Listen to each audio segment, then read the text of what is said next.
নমস্কার, আপনারা দেখছেন ট্রাইব টিভি বাংলা। আপনাদের সঙ্গে আমি, আমার নাম শান্তনু। শুরু করছি নীতি নির্ণয় না দুর্নীতির আরও একটি পর্ব।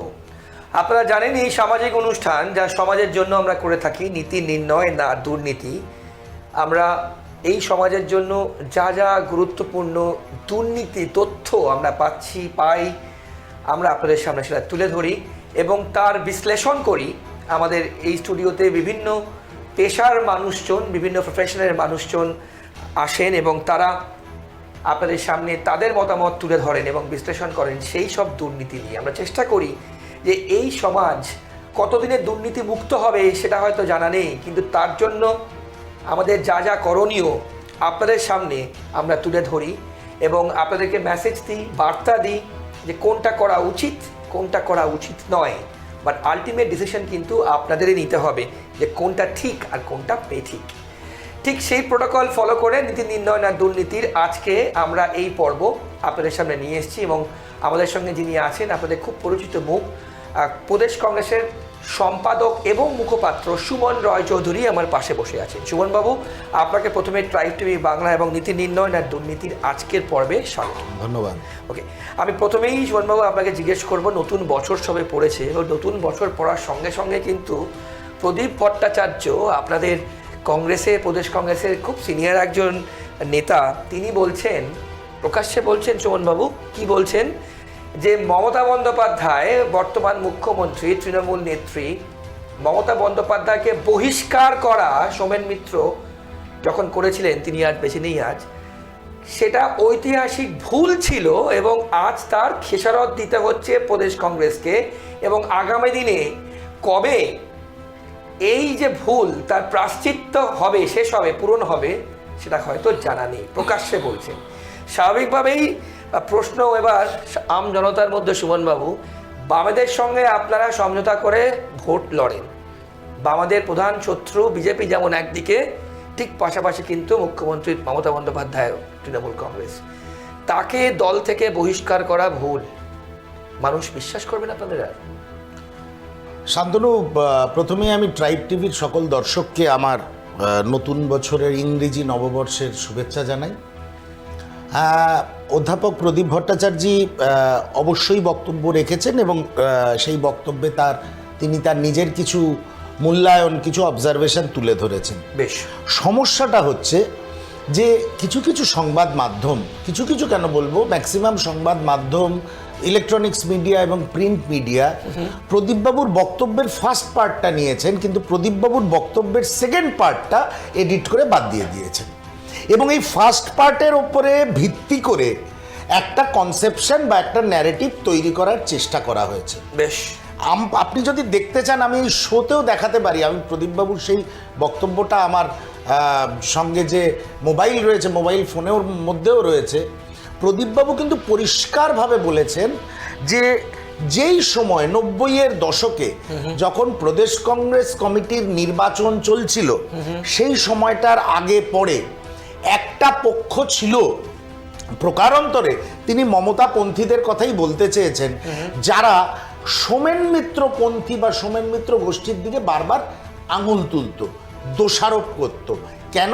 তাদের চাহিদা ছিল রাজনৈতিক সাফল্যের জন্যে কংগ্রেস প্রয়োজনে যেন বিজেপি বা সংঘ পরিবার বা এই ধরনের আলট্রা ফান্ডামেন্টালিস্ট গ্রুপদের সঙ্গেও কংগ্রেস যেন হাতে হাত মেলায়। বেশ, কিন্তু একটা জিনিস ভুল করতেন, তারা করেছেন এবং অন্যায় দাবি করেছেন সোমেন মিত্রদের ওপরে, যে এটা সম্ভব নয়। জাতীয় কংগ্রেস যারা করে, জাতীয় কংগ্রেসের আদর্শে যারা বিশ্বাস করেন, কোনো গোষ্ঠী যদি চায় তার মধ্যে যে আমরা বিজেপির সঙ্গেও সম্পৃক্ত থাকব, সেটা সম্ভব নয় এবং এইটাই এআইসিসির চোখে পড়েছিল।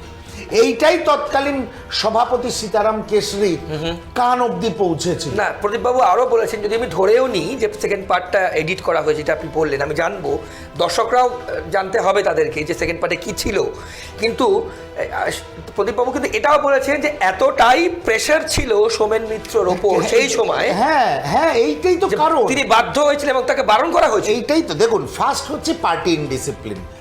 এআইসিসির যেদিন মমতা বন্দ্যোপাধ্যায় নেতাজি ইন্ডোর স্টেডিয়ামে, তখন অল ইন্ডিয়া কংগ্রেস কমিটির প্লেনারি সেশন চলছে, বেশ, সব রাজ্যের কংগ্রেসি মুখ্যমন্ত্রী থেকে শুরু করে সর্বভারতীয় কংগ্রেস নেতারা, রাজ্য স্তরের নেতারা কলকাতার নেতাজি ইন্ডোর স্টেডিয়ামে উপস্থিত। সেখানে আমি দলের সভাপতি বা দলের সভাপতির যে ন্যারেটিভ বা দলের সভাপতির যে ডাইরেকশন, সেইটাকে না মেনে দলের সভাপতিকে কোট আনকোট ব্যান্ড বাদক সভাপতি বলে আক্রমণ করে বেরিয়ে গিয়ে আমি যদি ময়দানে একটা আলাদা মিটিং করি, তারপরে আপনি কি করে মনে করেন একটা well structured and organised political party তাকে তখনও দলের মধ্যে রেখে দেবে? আর যেখানে বারবার ওই প্রদেশ কংগ্রেস সভাপতি নির্বাচনের পর থেকে কয়েক বছর ধরে দেখা গেছে, সেই কেশববাবু ঠাকরে যখন বিজেপির সভাপতি ছিল, তার সঙ্গেও মমতা বন্দ্যোপাধ্যায়ের খুব সুন্দর একটা সম্পর্ক ছিল, শ্রদ্ধার সম্পর্ক ছিল, স্নেহের সম্পর্ক ছিল, সব ঠিক আছে, কিন্তু সম্পর্ক ছিল। মমতা বন্দ্যোপাধ্যায় ক্রমাগত ভারতীয় জনতা পার্টি এবং সংঘ পরিবারের সঙ্গে তখন থেকে সম্পৃক্ত হওয়ার চেষ্টা করেছেন এবং দলকে চাপ দিয়েছেন যে বিজেপির সঙ্গে টাই আপ করতে হবে বাংলায় রাজনৈতিক সাফল্য পাওয়ার জন্যে। এটা একদিকে ছিল, এবং তারপরে তিনি আক্রমণ করে বসেন দলকে এবং দলের সভাপতিকে। তা সোমেনবাবুর উপরে চাপ তো থাকবেই, সেই চাপ ছিল, এবং দল তার সিদ্ধান্ত অনুযায়ী পদক্ষেপ নিয়েছে। এতে আজকে মমতা বন্দ্যোপাধ্যায় বা তৃণমূল কংগ্রেস দুঃখ পেলে তো কিছু হবে না। বেশ, তা আপনি প্রদেশ কংগ্রেস সম্পাদক এবং মুখপাত্র, তো আমি যদি আপনাকে সোমেনবাবু জিজ্ঞেস করি আপনার সে কি এই প্রসঙ্গে, যদি আমি একদম ডাইরেক্ট বলি, প্রদীপবাবুর প্রথম পার্টটাই যদি আমি ধরে নিই, তিনি যা বলছেন, তিনি তো আফসোস করছেন, আক্ষেপ করছেন, বলছেন, স্বীকার করছেন, আপনি কি স্বীকার করছেন যে এই মমতা বন্দ্যোপাধ্যায়কে বহিষ্কার করা ভুল ছিল? না না, আমি তো আপনাকে বললাম যে বহিষ্কারের তো কারণ থাকে, বিনা কারণে কোনো কাজ হয় না। সেই দিক দিয়ে দল কোনো ভুল করেনি। আমি যদি আজকে আমি ডিসিপ্লিনড হয়ে যাই, দল আমায় কাল তাড়িয়ে দেবে, এটা খুব স্বাভাবিক ব্যাপার। দ্বিতীয় কথা হচ্ছে, মমতা বন্দ্যোপাধ্যায় যে ন্যারেটিভটা সেট করেছিলেন এবং টু সাম এক্সটেন্ট বাংলার মানুষকে বোঝাতে সফল হয়েছিলেন যে 34 বছরের বাম শাসনের বিরুদ্ধে একমাত্র উনিই কংগ্রেসের মধ্যে ফর্মিডেবল ফোর্স, বেশ, যারা সিপিএম কে হারাতে পারে বা যারা বামফ্রন্টকে হারাতে পারে। বাস্তবতা তাই হলো, এবং আজও কিন্তু মমতা বন্দ্যোপাধ্যায় প্রার্থী সব। আমি আপনাকে কি বললাম, উনি সফল হয়েছেন, তো এটা মানুষকে বোঝাতে সফল হয়েছেন। কিন্তু আমি আপনার মাধ্যমে বাংলার মাননীয়াকে একটা প্রশ্ন করতে চাই, প্লিজ বলুন।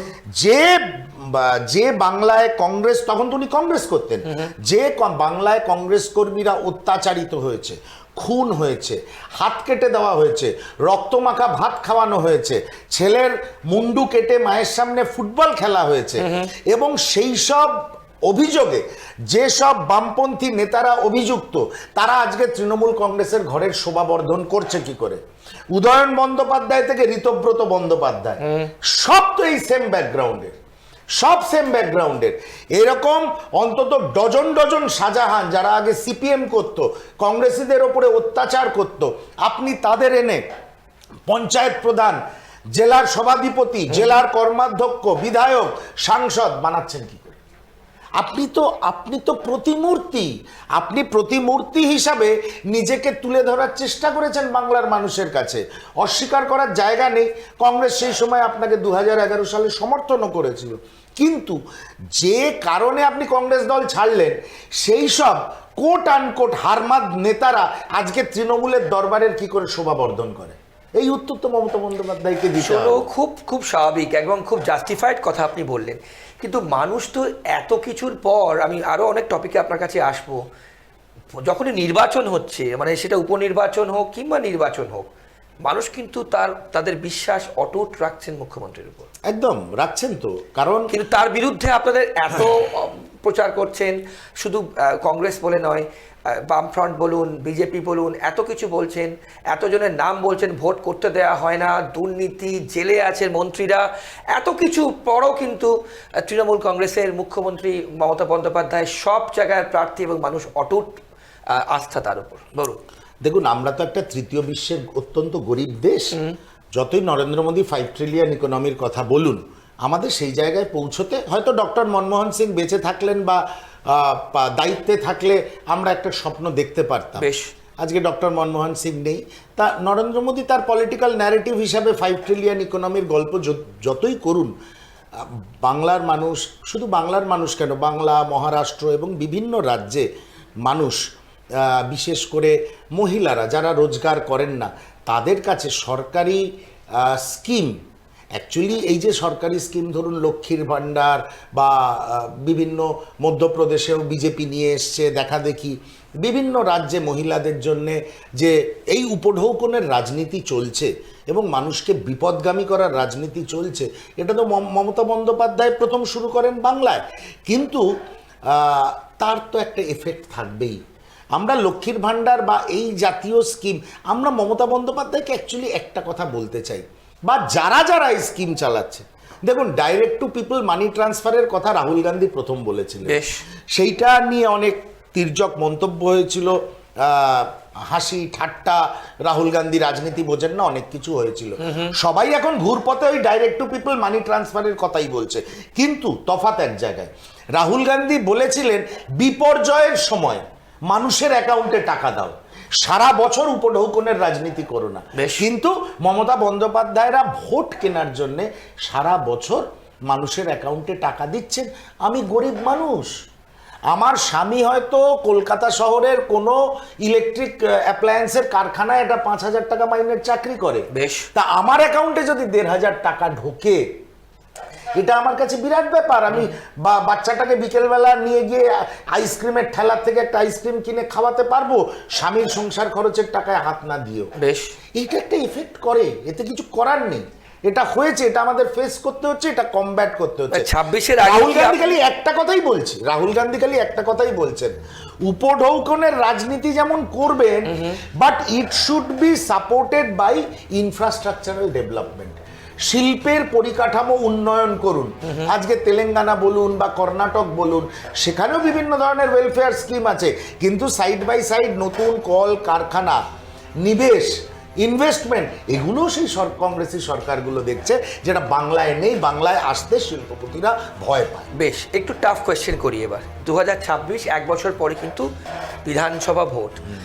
আপনাকে আমি যেটা জিজ্ঞেস করবো, বাংলার মানুষের হয়ে জিজ্ঞেস করব, আপনাদের রাজনৈতিক স্ট্যান্ডটা কি?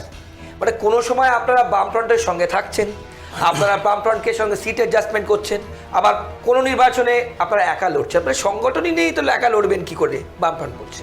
সেক্ষেত্রে দাঁড়িয়ে আপনাদের 2026-এ মূল প্রতিপক্ষ কারা?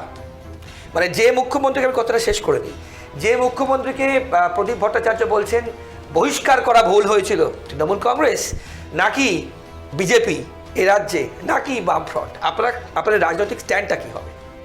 না, কংগ্রেস, জাতীয় কংগ্রেসের রাজনৈতিক স্ট্যান্ড হচ্ছে সাম্প্রদায়িক এবং দুর্নীতিগ্রস্ত যেসব রাজনৈতিক শক্তি আছে তার থেকে সমদূরত্ব বজায় রেখে মানুষের কাছে নিজেদের, তাদের জন্য আমাদের যা পরিকল্পনা আছে, পলিসিস আছে, সেগুলো মানুষের সামনে রাখা।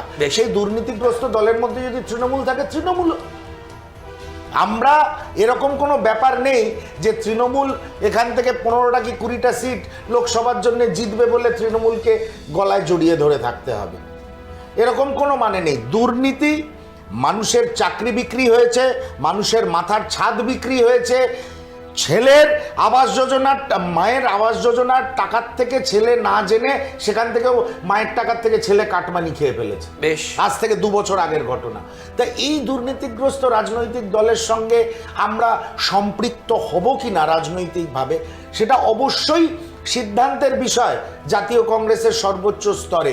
কিন্তু জাতীয় কংগ্রেস কোনোদিন বলে দেয়নি কোনো দুর্নীতিগ্রস্ত বা কোনো সাম্প্রদায়িক শক্তির সঙ্গে হাত মেলাতে, কোনো অ্যান্টি পিপল পলিটিক্যাল ফোর্সের সঙ্গে হাত নেই। তাহলে আপনারা কি করবেন যদি তাই হয়ে থাকে? আগে নিজের সমদূরত্ব রাখছেন, আপনি স্টেটমেন্ট যা দিচ্ছেন, সেক্ষেত্রে 26 আপনারা কি করবেন? না, আগে একা লড়বেন। আগে সে সিদ্ধান্ত আমি নিতে পারি না, একা লড়বো কি লড়, সেটা এআইসিসির ইলেকশন কমিটি আছে, প্রদেশ কংগ্রেস সভাপতি শুভঙ্কর সরকার রয়েছেন, সিনিয়র লিডাররা আছেন, প্রদেশ ইলেকশন কমিটি আছে, তারা সিদ্ধান্ত নেবে। সে ব্যাখ্যা বা তার উত্তর তো আমি দিতে পারবো না, আমি একজন দলের কর্মী হয়ে। তবে এটুকু বলতে পারি যে কনফিউশন বাংলায় তৈরি হয়েছে পোস্ট অধীর রঞ্জন চৌধুরী এরা, যে তৃণমূলের প্রতি সফট, তৃণমূলকে আমরা আক্রমণ করছি না, তৃণমূলের সঙ্গে হয়তো ভবিষ্যতে আমরা জোটে যাব, এই কথাগুলো একদম সর্বৈব মিথ্যা। হ্যাঁ, মাননীয় প্রদেশ কংগ্রেস সভাপতি শুভঙ্কর সরকার বলেছে আগে নিজের সংগঠনটাকে ভালো করে শক্তি যোগাই, যারা বসে আছেন, যারা অভিমান করে দল থেকে দূরে সরে রয়েছেন, সেই সব মানুষ আরও উঠে আসুক, সংগঠনটা মজবুত হোক, তারপরে পরিস্থিতি বুঝে বিবেচনা করা হবে। হ্যাঁ, কখনো উনি বলেননি যে দুর্নীতিগ্রস্ত তৃণমূলের সঙ্গে আমাদের জোট করতে হবে। জাতীয় কংগ্রেস সবসময় দুর্নীতি এবং সাম্প্রদায়িক শক্তির বিরুদ্ধে লড়াই করেছে, আগামী দিনেও লড়াই করবে। তা এত যে দুর্নীতির কথা আপনি বললেন এবং আমরা প্রত্যেকে জানি সব ক্ষেত্রে দুর্নীতি হয়েছে, এই দুর্নীতি প্রমাণিত কিন্তু হচ্ছে না সুমনবাবু। হ্যাঁ, দুর্নীতি হচ্ছে কি করে নিশ্চয়ই, কিন্তু প্রমাণিত হচ্ছে না। বলুন, দুর্নীতি প্রমাণিত কি করে হবে? কুশাভাউ ঠাকরের সময় থেকে আজকে জগৎ প্রকাশ নাড্ডা, মমতা বন্দ্যোপাধ্যায়ের সঙ্গে তো সেই সময় থেকে বিজেপির সম্পর্ক ভালো। তা আজকে একটা কথা শান্তনু বলো, যদি দুর্নীতি প্রমাণিত হতো তাহলে তো শাসক দলের ৭৫% নেতৃত্ব শ্রীঘরে থাকতো। এদের যাদের যাদের বেল হচ্ছে, বেল হতো না। অ্যাকচুয়ালি দাদা যখন দিল্লি থেকে ফোন করে দেয়, সিবিআই এর তদন্তের স্পিড কমে যায়। আচ্ছা। আবার দাদা যখন ওখান থেকে রিমোটে বোতাম টিপে দেয়, দেখবে ঘন ঘন ভাইপো ডাক পাচ্ছে, ঘন ঘন ভাইপো ডাক পাচ্ছে। এখন দেখছো ভাইপোকে নিয়ে কোনো problem? No problem, everything is all is well. সেই বিখ্যাত হিন্দি সিনেমা 3 ইডিয়টসের একটা ডায়ালগ, অল ইজ ওয়েল। এখন অল ইজ ওয়েল চলছে। দেখো, নরেন্দ্র মোদী খুব ভালো করে জানেন এবারকার সরকারটা তো বিজেপির সরকার নয়, এনডিএর সরকার। এবার নীতিশ কুমার চন্দ্রবাবু নাইডু হচ্ছে সাবানের মতন স্লিপারি ক্যারেক্টার। এই দুটো স্লিপারি ক্যারেক্টার যদি হাত থেকে ফসকে যায়, কে আমায় বিহাইন্ড দ্য কার্টেন সাপোর্ট দেবে? মমতা বন্দ্যোপাধ্যায়। ওপেন দেবে না, কারণ সংখ্যালঘু ভোট আছে, বাংলার সংখ্যালঘু ভোট আছে। অ্যাবসেন্ট থাকবে, অ্যাবস্টেন করবে, এইভাবে সরকার ঠিক বাঁচিয়ে দেবে। মমতা বন্দ্যোপাধ্যায়ের বিজেপির সঙ্গে আন্ডারস্ট্যান্ডিং এর একটা পুরনো ইতিহাস না। তাহলে তো আমাকে একটা প্রশ্ন করতেই হচ্ছে। আপনি যদি যে ব্যাখ্যা আপনি দিলেন, খুব ভালোভাবে বললেন যে সাবানের মতো, নিশ্চয়ই, একদম আই অ্যাপ্রিসিয়েট দ্যাট। তাহলে কেন্দ্রীয় নেতৃত্ব, মানে আপনাদের কেন্দ্রীয় নেতৃত্ব যেটা হাই কমান্ড আপনারা বলেন, একদম, আর রাজ্য নেতৃত্বের মধ্যে কি কোনো মত পার্থক্য রয়েছে? কোনো মত পার্থক্য নেই। কেন্দ্রীয় নেতৃত্ব বলছেন ইন্ডিয়া জোট, আবার রাজ্য নেতৃত্ব সফট তৃণমূলের প্রতি নরম মনোভাব। তাহলে এই ডিফারেন্সটা কোথায়? আমার কেন্দ্রীয় নেতৃত্ব বা রাজ্য নেতৃত্ব কখনো বলে দেয়নি সাম্প্রদায়িকতার বিরুদ্ধে লড়বে না, অত্যাচারের বিরুদ্ধে লড়বে না। ফুলচাঁদ শেখ, যারা 2023 সালে 7 জন কংগ্রেস কর্মী পঞ্চায়েত নির্বাচনে খুন হয়েছে, সেই খুনের বিরুদ্ধে প্রতিবাদ করবে না, আমার কেন্দ্রীয় নেতৃত্ব কোনোদিন বলে দেয়নি। একটা জিনিস বুঝতে হবে, একজন মানুষ বা একজন নেত্রী সংখ্যালঘু ভোট নিয়ে ড্রিবলিং করতে থাকে সারা বছর। বেশ, আপনি যদি এক টেবিলে বসিয়ে তাকে কফি না খাওয়ান, সে কলকাতায় এসে আরো ওই মাইনরিটি ভোটটা কনসলিডেট করার জন্য মিথ্যে কথা বলবে যে দেখো আমি লড়তে গেছিলাম কিন্তু আমায় নরেন্দ্র মোদীর বিরুদ্ধে লড়তে দিল না।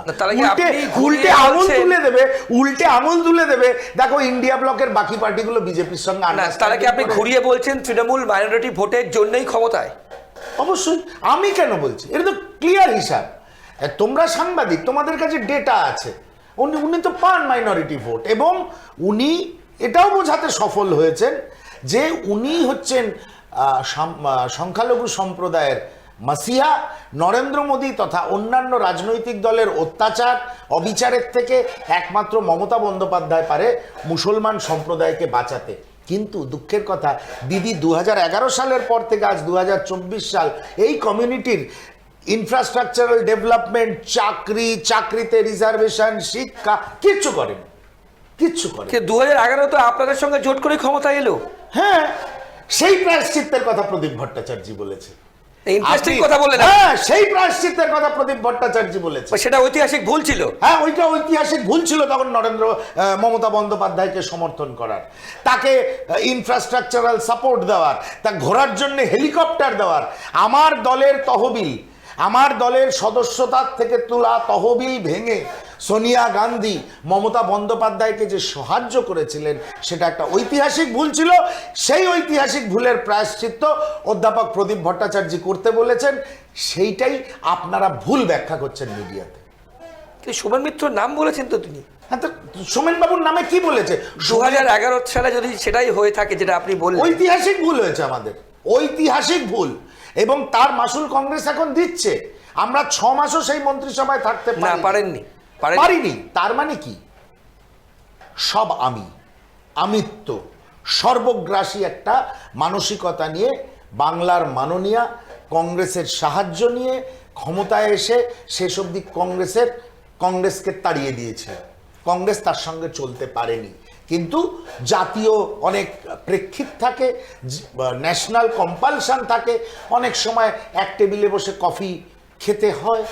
এবং আপনাকে আমি দায়িত্ব নিয়ে বলছি, সর্বভারতীয় অন্য দলগুলো খুব ভালো করে জানেন যে মমতা বন্দ্যোপাধ্যায়ের পলিটিক্যাল ইন্টিগ্রিটি সম্বন্ধে কেউ দায়িত্ব নিতে পারবে না। এসছেন পলিটিক্যাল ইন্টিগ্রিটি বলতে যদি একটু ব্রিফ করেন। হ্যাঁ, চিন্তা করুন না, ডক্টর মনমোহন সিং প্রধানমন্ত্রী, উনি হঠাৎ বলে বসলেন আমি প্রণব বাবুকে সমর্থন করব না, মনমোহন সিংকে ইস্তফা দিয়ে রাষ্ট্রপতি করতে হবে। বেশ এই যে এই ধরনের চাপ সৃষ্টি করা বিভিন্ন সময়। আচ্ছা, আপনি একটা কথা বলুন, 2011 সালে, আমি পলিটিক্যাল ইন্টিগ্রিটি কেন বলছি, 2011 সালে আপনি বাংলার মাননীয়া ক্ষমতায় এলেন, বললেন যে আমি সিপিএম এর বিরুদ্ধে লড়াই করার একমাত্র মুখ বাংলার মানুষ আপনাকে, আপনার কথা, আপনি একজন মহিলা সমর্থন করে আপনাকে বিপুল ভোটে জয়লাভ করালো। আপনি কংগ্রেস ছেড়ে বেরিয়ে গিয়ে সাফল্যের সঙ্গে একটা দল তৈরি করলেন। আজ অবধি সিপিএম এর হারমাদ নেতাদের বিরুদ্ধে যত কমিশন গঠিত হয়েছে, একটা কমিশনের রিপোর্ট কেন প্রকাশিত হয়নি? একটা নেতা কেন শাস্তি পায়নি?